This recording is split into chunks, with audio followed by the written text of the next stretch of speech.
ኢያሱ ፊት ያኖሩት ድንጋይ በሚል ሐሳብ ነው የማካፈላችሁ። በኢያሱ ፊት ያኖሩት ድንጋይ በሚል ርዕስ ነው የማካፈላችሁ። ምዕራፍ 3 ምናልባት ከዛ አንብበን ጸልየን እንጀምራለን። ኢየሱስ ያድናል። ሃሌሉያ። እርሱም ታላቁ ካህን ኢያሱ በእግዚአብሔር መልአክ ፊት ቆሞ አሳየኝ። ሰይጣን የሚከሰው ዘንድ በስተቀኝ ቆሞ ነበር። እግዚአብሔርም ሰይጣንን ሰይጣን ሆይ እግዚአብሔር ይገሥጽህ፣ ኢየሩሳሌምን የመረጠው እግዚአብሔር ይገሥጽህ፣ በእውኑ ይህ ከእሳት የተነጠቀ ትንታግ አይደለምን አለው። ኢያሱም ድፋሙን ልብስ ለብሶ በመልአክ ፊት ቆሞ ነበር። እርሱም መልሶ በፊቱ የቆሙትን ድፋሙን ልብስ ከእርሱ ላይ አውልቁ አላቸው። እነርሱም እነሆ አበሳን ካንተ አርቀናል፣ ጥሩ ልብስም አልብሰናል አለው። ደግሞም ንጹሕ ጥምጣምን በራሱ ላይ አድርግ አለ።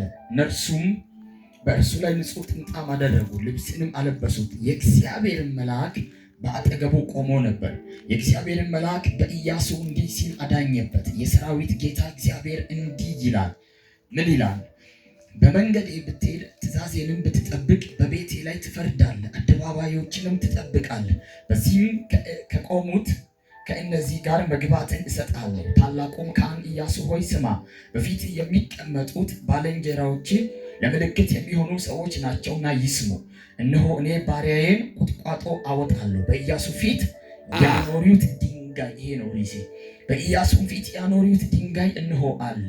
በአንድ ድንጋይ ላይ 7 አይኖች አሉ ይላል። ምን አይነት ድንጋይ ነው?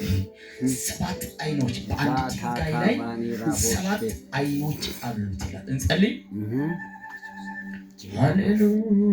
ሃሌሉያ አሜን። እናመሰግንሃለን።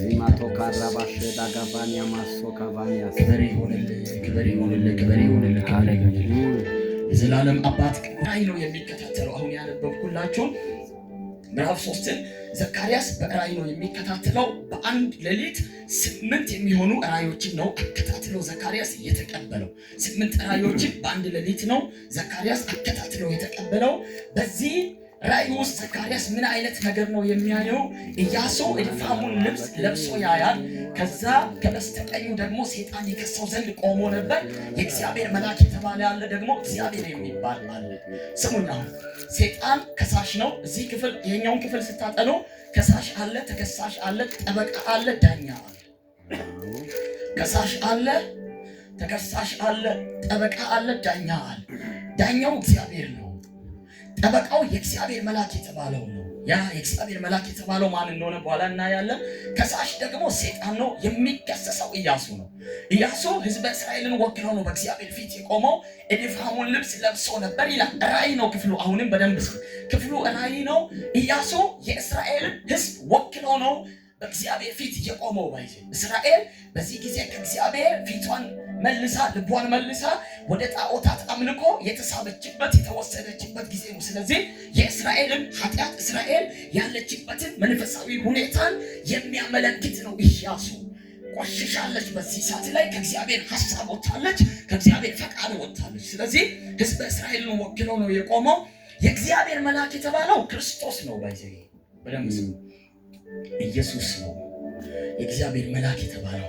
አዲስ ኪዳንም ባይዘ መገለጥ ነው፣ ብሉይ ኪዳንም መገለጥ ነው። ባይዘ ለምሳሌ አንደኛ ጢሞቴዎስ ምዕራፍ 3 ከቁጥር 16 ያለውን ስታጠኑ ጳውሎስ ምንድን ነው የሚለው?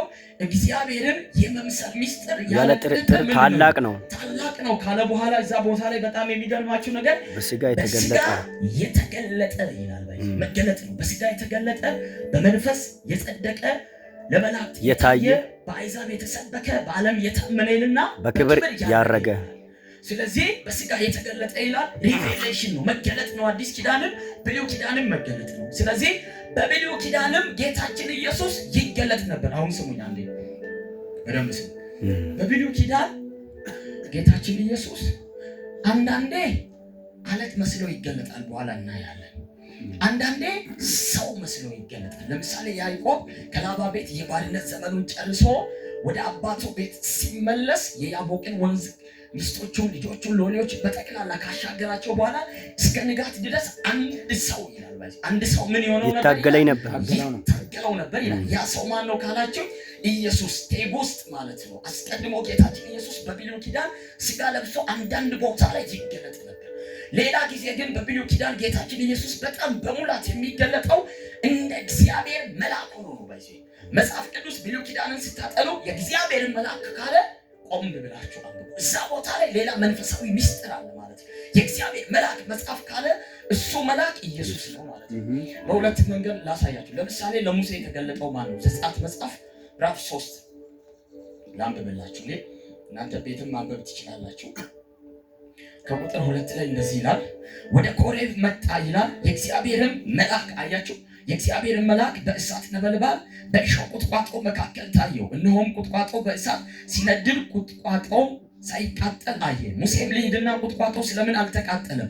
ይህ ታላቅ ራእይ ልይ አለ። ካለ በኋላ እንደዚህ ይላል፣ እግዚአብሔርም እርሱ ይመለከት ዘንድ እንደመጣ ባየ ጊዜ እግዚአብሔር አያቸው ከቁጥቋጦ ውስጥ እርሱን ጠርቶ ሙሴ ሙሴ ሆይ አለው።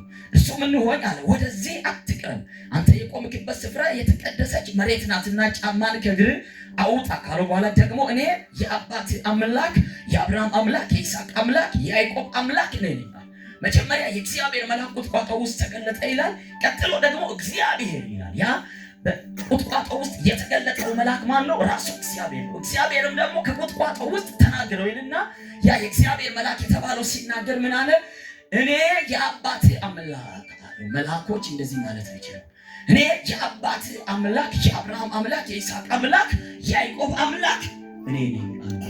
ስለዚህ ለሙሴ ዘጸአት 3 ላይ የተገለጠው ራሱ ኢየሱስ ነው፣ እግዚአብሔር ወልድ የምንለው። ሌላኛው ደግሞ ለጌዲዮን የተገለጠው መሳፍንት መጽሐፍ ምዕራፍ 6 ላይ ቶሎ ቶሎ ብዬ ላንብብላችሁ።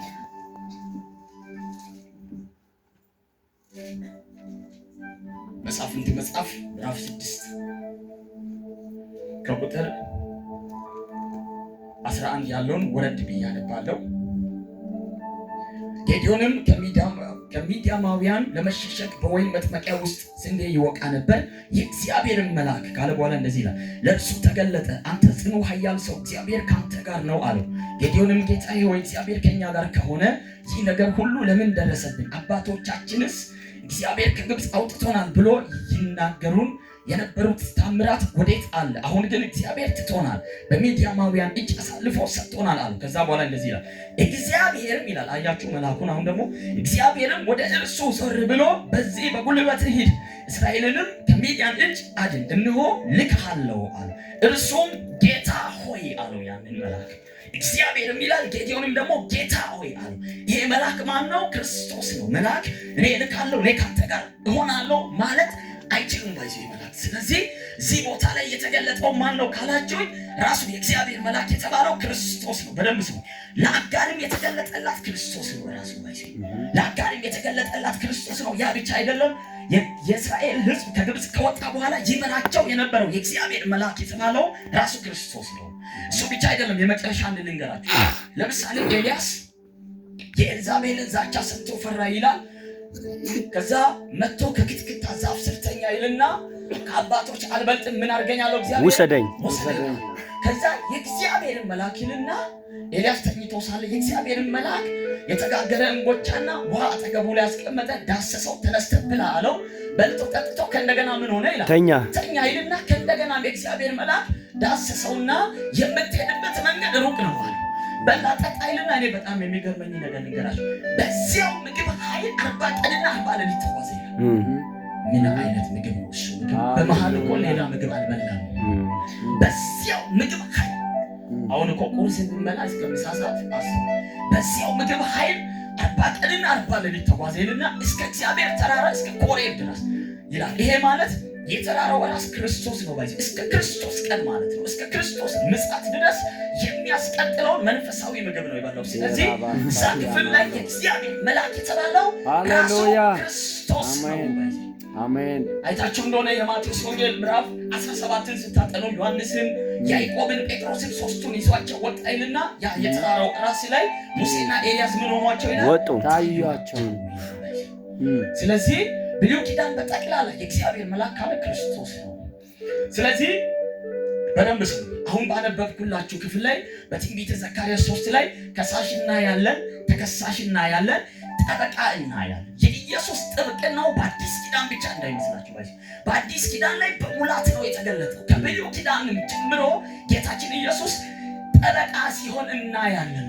ጠበቃ ሲሆን ለኢያሱ ሲዳኝለት እናያለን። ስለዚህ ያ ዳኛ የተባለው እግዚአብሔር መልአክ የተባለው ራሱ ክርስቶስ ነው። ግን ስሙን በዚህ ባነበብኩላችሁ ክፍል በዘካርያስ መጽሐፍ በምዕራፍ 3 ላይ ጌታችን ኢየሱስ በሶስት መንገድ ተገልጧል። በሶስት መንገድ ማለት በዚህ መጽሐፍ ውስጥ ሶስት ነገሮች የኢየሱስ ጥላ ሆኖ ተገልጠዋል። ለምሳሌ ኢያሱ ታላቁ ሊቀ ካህናት ተብሏል። ሊቀ ካህናችን ታላቁ ሊቀ ካህናችን አንድ ነው፣ እሱም ኢየሱስ ነው። ኢያሱ ሊመጣ ላለው ለታላቁ ሊቀ ካህን ጥላ ነበር። ሁለተኛው ደግሞ ቁጥቋጦ ይላል እዛው ክፍል ላይ። ቁጥቋጦ የሚለው የኢየሱስ ስም ነው። ቁጥቋጦ የኢየሱስ ስም ነው። ሌላኛው ደግሞ በኢያሱ ፊት ያኖሩት ድንጋይ ይላል። ዛሬ ማወራችሁ ስለዚህ ድንጋይ። ምን አይነት ድንጋይ ነው? 7 አይን አለበት ይላል። እንደዚህ አይነት ድንጋይ እናንተ ሰፈር ላይ አይታችሁ ታውቃላችሁ? 7 አይን ያለበት ድንጋይ በኢያሱ ፊት ያኖሩት ድንጋይ ይልና 7 አይን አለበት ይላል። ኢያሱ ማለት ባይዜ የሽዋ ማለት ነው። ዕብራይስጡ የሽዋ ማለት ነው። ኢያሱ ማለት ኢየሱስ ማለት ነው። ሌላ ፍቺ ነው። በግሪክ ኢየሱስ ማለት ነው። ኢየሱስ ማለት ኢያሱ ማለት ነው። ይሄ ኢያሱ፣ ኢሳይያስ፣ ኤልሳ፣ ኢየሱስ እነዚህ ስሞች በጠቅላላ የተሳሰሩ ስሞች ናቸው። እግዚአብሔር ያድናል የሚል ፍቺ አላቸው። እግዚአብሔር ያድናል የሚል ፍቺ አላቸው። ስሙኛው ቁጥቋጦ የሚለውን ላሳያችሁና ከዛ ላይ ወደ ሐሳብ ይገባል። ኢየሱስ በጣም ብዙ ጊዜ በቁጥቋጦ ተመስሏል። ለምሳሌ ኢሳይያስ መጽሐፍ ምዕራፍ 11ን ስታጠኑ ስለ መሲሁ አገልግሎት፣ ስለ ኢየሱስ አገልግሎት እግዚአብሔር ቃል ምን ይለናል? ከእሳይ ግን በትር ይወጣል፣ ከስሩም ቁጥቋጦ ያፈራል ይልና የእግዚአብሔር መንፈስ ይላል፣ የጥበብ መንፈስ፣ የእውቀት መንፈስ፣ የማስተዋል መንፈስ፣ የኃይል መንፈስ፣ የምክር መንፈስ፣ እግዚአብሔርን የመፍራት መንፈስ ምን ይሆንበታል? ያርፍበታል። የኢየሱስ አገልግሎት በጥበብ በእውቀት በማስተዋል በኃይል እግዚአብሔርን በመፍራት የተሞላ እንደሆነ የእግዚአብሔር ቃል ያስተምረናል። ስለዚህ ይሄ ቁጥቋጦ የሚለው ስም ግን 4ቱን ወንጌላትን ደግሞ ያጠቃልላል። እሺ እዛው ዘካርያስ 3ን ላሳያችሁ። 4ቱን ወንጌላትን እንደሚወክል ብቻ ከዛ ቶሎ ብዬ ጨርሳለሁ። 4ቱን ወንጌላትን እንደሚይዝ ላሳያችሁ። የመጀመሪያው እዛ ዘካርያስ 3 ላይ እንደዚህ ይላል። ምዕራፍ 3 ከቁጥር 8 ላይ እንደዚህ ይላል። ታላቁ ካህን ኢያሱ ሆይ ስማ፣ በፊት የሚቀመጡ ባልንጀራዎች ለምልክት የሚሆኑ ሰዎች ናቸውና ይስሙ ካለ በኋላ እነሆ እኔ ምንን ይላል? ባሪያዬን ቁጥቋጦ አወጣለሁ ይላል። ይሄ ጌታችን ኢየሱስ ፍጹም አምላክ ብቻ ሳይሆን ፍጹም ባሪያ እንደሆነ ሊያገለግል የመጣ ነፍሱን ስለሌሎቹ ቤዛ አድርጎ ሊሰጥ የመጣ እንደሆነ በጠቅላላ ለምሳሌ የማርቆስን ወንጌል በጠቅላላ ስታጠኑ ስትጨምቁ አንድ መልእክት ታወጣላችሁ። እሱ ምንድነው? ጌታችን ኢየሱስ ሎሌ እንደሆነ ባሪያ እንደሆነ ነው ማርቆስ የሚያስተምረው። ሁለተኛውን ደግሞ ያዙ። ሁለተኛው ደግሞ ለምሳሌ ኢሳይያስ መጽሐፍ ትንቢተ ኢሳይያስ ምዕራፍ 4 ከቁጥር 2 ትንቢተ ኢሳይያስ ምዕራፍ 4 ከቁጥር 2 ላይ እንደዚህ የሚል ቃል አለ። በዚያን ቀን የእግዚአብሔር ቁጥቋጦ ለጌጥና ለክብር ይሆናል። የማን ቁጥቋጦ ይላል? የእግዚአብሔር ቁጥቋጦ ይላል። ይሄ ደግሞ ጠቅላላ የዮሐንስን ወንጌል ስታጠኑ ስትጨምቁት ዮሐንስ በወንጌሉ ጌታችን ኢየሱስ የእግዚአብሔር ልጅ እንደሆነ ነው የሚያስተምረን። ስለዚህ የእግዚአብሔር ቁጥቋጦ ማለት ደግሞ የእግዚአብሔር ልጅ ማለት ነው። ሶስተኛው ደግሞ ትንቢተ ኤርምያስ ምዕራፍ 23 ያዙ። እሱን አላነብም። እንደዚህ ይላል፣ ለዳዊት ጻድቅ ቁጥቋጦ አስነሳለሁ ይላል። ትንቢተ ኤርምያስ 23 ላይ 23 ከቁጥር 5 ላይ ለዳዊት ጻድቅ ቁጥቋጦ አስነሳለሁ ይላል። ይሄ ደግሞ የማቴዎስን ወንጌል ይዛል። የማቴዎስ ወንጌል ጌታችን ኢየሱስ ንጉስ እንደሆነ ጭምር ነው ማቴዎስ የጻፈልን፣ የነገስታት ንጉስ እንደሆነ። ስለዚህ የማቴዎስን ወንጌል ይዛል። እዚህ በትንቢተ ዘካርያስ ምዕራፍ 6 ላይ ደግሞ ስታጠኑ ቁጥቋጦ የሚባል ሰው ይላል። ኢየሱስን ቀጥታ ስሙ ቁጥቋጦ የሚባል ሰው ይላል። ይሄ ደግሞ የሉቃስን ወንጌል አመልካች ነው። ሉቃስ በወንጌሉ ጌታችን ኢየሱስ ፍጹም ሰው እንደሆነ ነው የጻፈልን። ስለዚህ የጌታችን አገልግሎት በአራት መንገድ ነው የተገለጸው። በአራት መንገድ ነው። የእግዚአብሔር ቁጥቋጦ ተብሏል፣ ባሪያዬ ቁጥቋጦ ተብሏል፣ የዳዊት ከዳዊት ስር የሚወጣ ቁጥቋጦ ተብሏል። ደግሞ ቁጥቋጦ የተባለ ሰው ተብሏል። ስለዚህ እነዚህ በጠቅላላ ምንን ያጠቃልላሉ? አራቱን ወንጌላትን ይይዛሉ ማለት ነው። ስለዚህ አሁን ስለ ድንጋዩ ነው የምናወራው። ስለ ድንጋዩ ጌታችን ኢየሱስ ድንጋይ ነው። አው ድንጋይ ነው። ይሄ ስድብ አይሆንም፣ ስድብ አይሆንም። ሃሌሉያ። ኢየሱስ ድንጋይ ነው ትላለህ? አው ኢየሱስ ድንጋይ ነው። አይገርምም? ሃሌሉያ። ለኛ ሲል እሱ ያልሆነው ነገር ምን አለ? ለኔ ሲል እሱ ያልሆነው ነገር ምን አለ? አሁን ግን እኔ የምነግራቸው ምን አይነት ድንጋይ ነው ኢየሱስ ምን አይነት ድንጋይ ነው? ሕያው ድንጋይ ነው። ኢየሱስ ብቻ ሳይሆን ለምሳሌ እግዚአብሔር ቃል ኢየሱስን በግ ይልና እኛ በጎች ይለናል። ኢየሱስን ቅዱስ ይልና እኛን ደግሞ ቅዱሳን ይለናል። ልክ እንደዛ ኢየሱስን ድንጋይ ይልና እኛን ደግሞ ምንድነው የሚለው? ሕያዋን ድንጋዮች ሆናችሁ ይላል። እንደምን አብረን ነው የምናነበው። አሰናካይና ኢየሱስ የተናቀ ድንጋይ ነው። አሰናካይና የተናቀ ድንጋይ ነው። ኢሳይያስ መጽሐፍ ምዕራፍ 8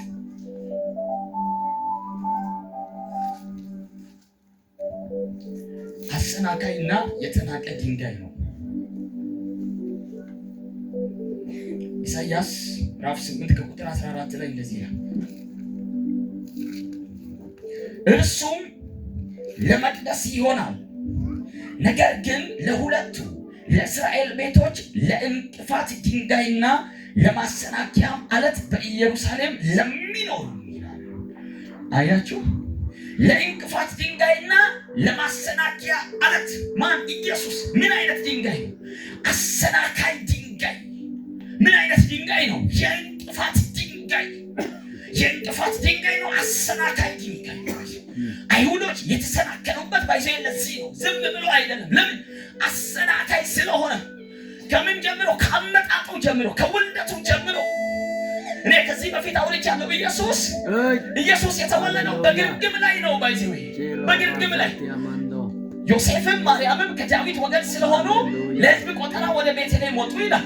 ቤተልሔም ከተማይቱ በጣም በከበሩ ሰዎች ተያዘች ይላል። ጸሐፍት ነበሩ፣ ፈሪሳውያን ነበሩ፣ ካህናት ነበሩ፣ የሕግ አዋቂዎች ነበሩ።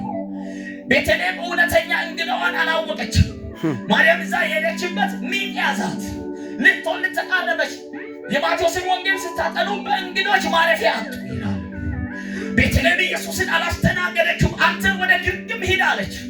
ግርግም ላይ ነው ጌታዬ የተወለደው። አይገርምም? እኔ ብዙ ጊዜ ጥያቄ ይሆንብኛል። ለምንድን ነው ግርግም ላይ የተወለደው ሲል እሱ እውነተኛ የእግዚአብሔር በግ ስለሆነ።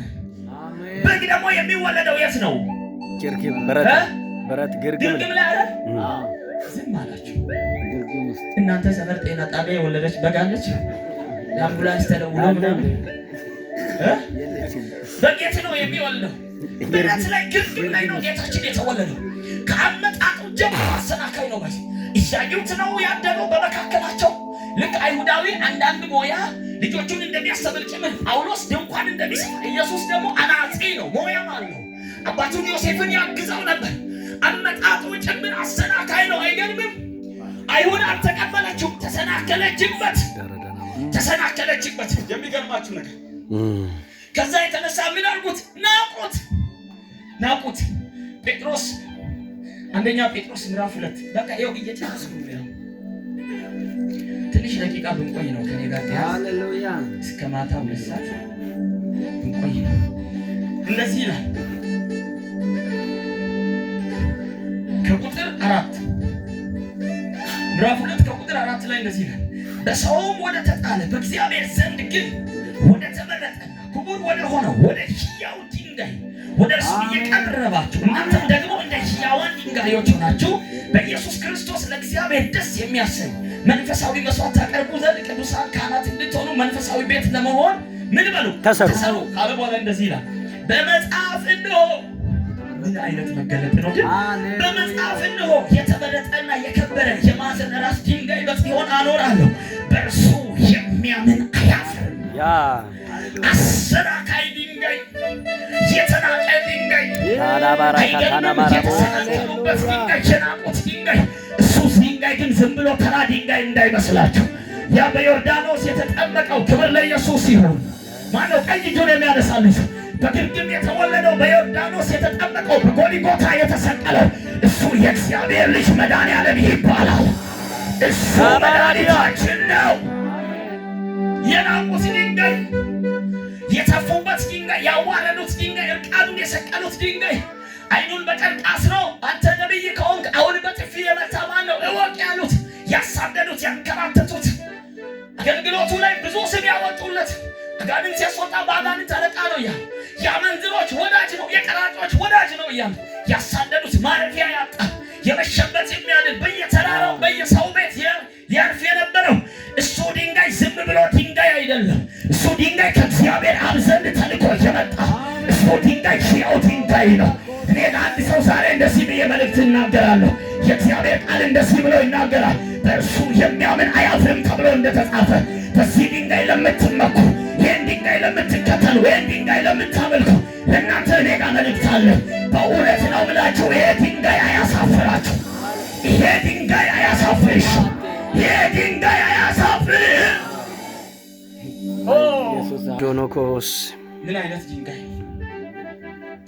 ሁለተኛ የመቱት ድንጋይ ነው። ሳያውቁ እያወቁ የመቱት ድንጋይ ነው። አይገርምም?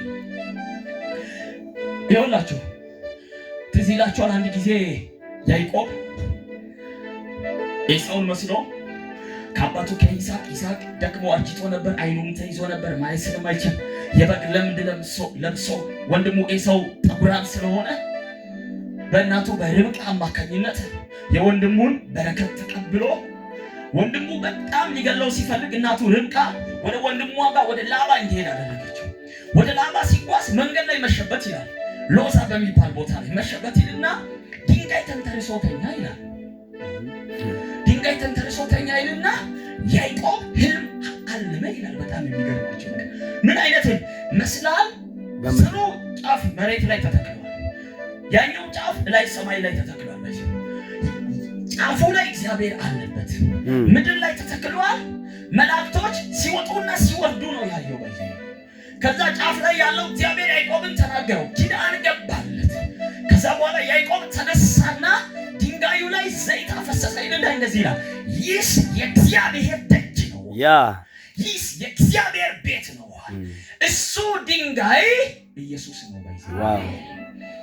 ዘይት አፈሰሰበት ይላል። ይሄ ደግሞ ክርስቶስ የሚመጣው መሲሁ የተቀባ እንደሆነ በመንፈስ ቅዱስ የተቀባ እንደሆነ አመልካች። ስለዚህ ሁለተኛ ኢየሱስ ምን አይነት ድንጋይ ነው ካላችሁ፣ የመቱት ድንጋይ። የተመታ ድንጋይ አለ መጽሐፍ ላይ። በጣም አንድ አሳዛኝ የሆነ ድንጋይ አለ ዘጸአት 17 ላይ።